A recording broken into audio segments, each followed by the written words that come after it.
I apologize for not posting as much, but let me explain.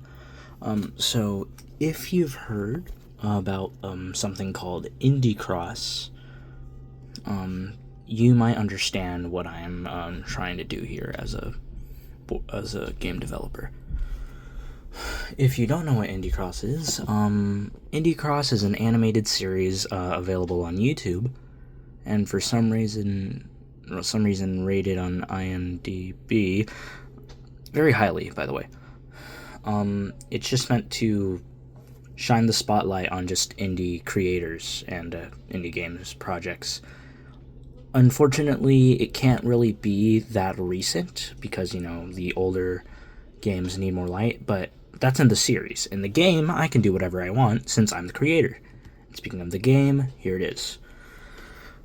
So basically, before it releases, it's gonna be a while. I said I'd do it in a few months on the Indie Cross Reddit, but I probably need to do this for maybe another year because there is a lot of work that needs to go into this. My original goal was by the end of the school year, so 5 more months. But with it, being school, I probably need more time.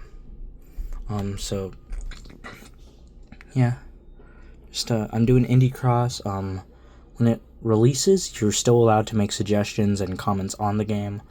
But for now, I'll just show you some of my progress.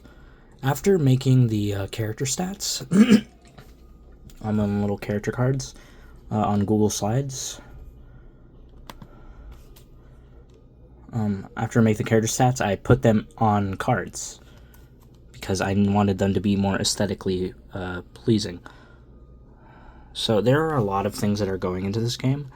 The official instructions are not done yet, but it will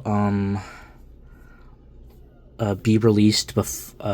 Be released. When it's. I mean, obviously that's a given. I probably shouldn't say that because it makes it feel like it's coming way sooner than it actually is. But yeah, so here's Shovel Knight. There's details on each character. The slides won't look like this specifically because that means it would go on to be hundreds of slides.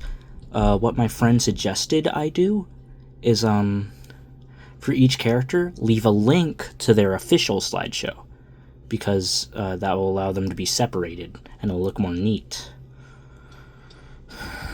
So yeah, here's Shovel Knight. They have their ability slides. This will be cleaned up as well, so you can see where each ability starts and ends, because right now it's just an underline. Then if they have primary weapon, it goes here. So here's Shovel Blade. Shovel Knight's main attack stat is 4, but they gain +4 to their attack if they hold the Shovel Blade. Also, another cool thing is if you read down here, Drop Spark, the reason that it's bolded is because it's a major ability. Also because the S in the parentheses, that means that it's an ability that requires the Shovel Blade to be used. Basic attacks, basically even if it's with charge slash, you can't just deal double. It deals 8 extra damage when at full health. So basically, until you are hit even once, you will always be dealing 16 damage, which is pretty good. And I'd say that's pretty fair because 8 attack is still very, very good. The max, because of Frisk and other characters, is 12. I always ask people to rate stuff on 1 to 12, and if they really believe that stat should be higher, then that character specifically can have it increased. The magic meter for Shovel Knight, and all their items. Also, another thing that you may have noticed are the C's. So let me explain those. Basically, if a slide has C next to it, it means it can be copy and pasted. What that's supposed to mean? Here are these slides. This is where the games will officially be played. You make a copy of these slides, and then you can copy and paste characters that you're going to play as. Because some people have way more assets than other characters, like Shovel Knight, they have a lot of relics. You will only need to copy and paste this slide, this slide, this slide, and this slide, the ones with C, which stands for copy. Because these are pretty important slides. Like, you wouldn't really know what this +4 meant if the shovel blade wasn't there. It also has extra details on the weapon. But obviously, for the relics, you could just, since they're a grouped object, you could just copy and paste them.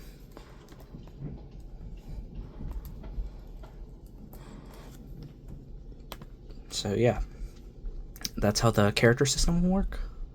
The map system is still a bit weird. Let me show you. So basically, on the Indie Cross slides you saw, this one, there are these slides above section 3, left of section 2. So basically what that means is that it shows you, because, you know, Google Slides is kind of limited to its space.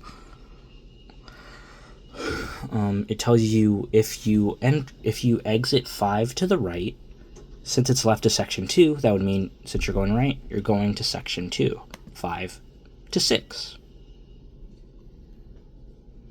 Okay, and then it just goes on and on. Like, if you go down 46, it's above section 4, so it would go down to 56. Okay, do you get it? I hope so. Here are the map types. So basically, what you do with the map types is you copy and paste them into this slide for the advanced map details.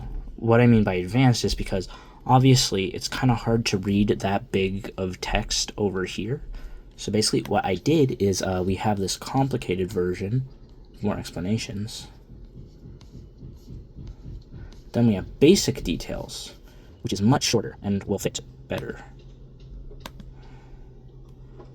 So yeah, you copy these ones into the actual map slides over here, and you copy the bigger version, this one,